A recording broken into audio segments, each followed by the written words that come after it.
Depuis 2012, le commerce vit une véritable révolution. C'est une révolution mondiale et inéluctable qui est bien sûr liée à Internet. Avec Internet, le consommateur peut commander de chez lui, tranquillement, comme il veut, les mêmes produits qu'en magasin. Avec le smartphone, qui est arrivé depuis 10 ans à peine, il peut faire ça 18 heures sur 24, non seulement de chez lui, mais partout où il est. Il utilise ce même smartphone ou Internet pour préparer les achats en magasin, dans 60% des cas. Et dans 40% des cas, en magasin, il utilise ce smartphone pour échanger avec un ami, pour comparer des prix, pour montrer au vendeur même des prix sur un autre site internet.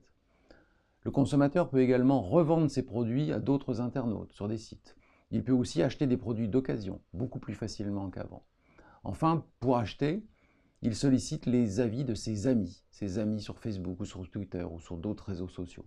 Et il communique avec eux beaucoup plus qu'avec le magasin.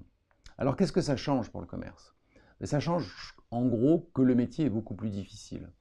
Avant, un commerçant installait son magasin et comptait sur le trafic de la rue pour lui amener des clients. Alors il insistait sur ce trafic, il allait chercher des clients, mais c'était le trafic principal. Maintenant, il va falloir que le commerçant aille chercher le consommateur, bien souvent sur Internet où il passe les 3/4 de son temps.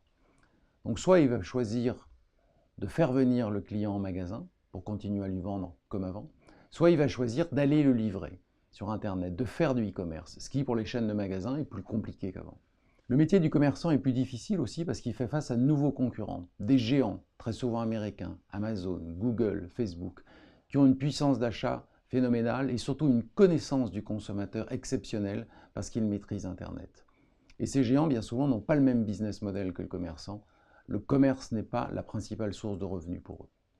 Donc face à ça, le commerçant est dans une situation plus difficile qu'avant, son métier est plus compliqué et nécessite des dispositions pour l'aider à survivre dans ce monde de plus en plus difficile.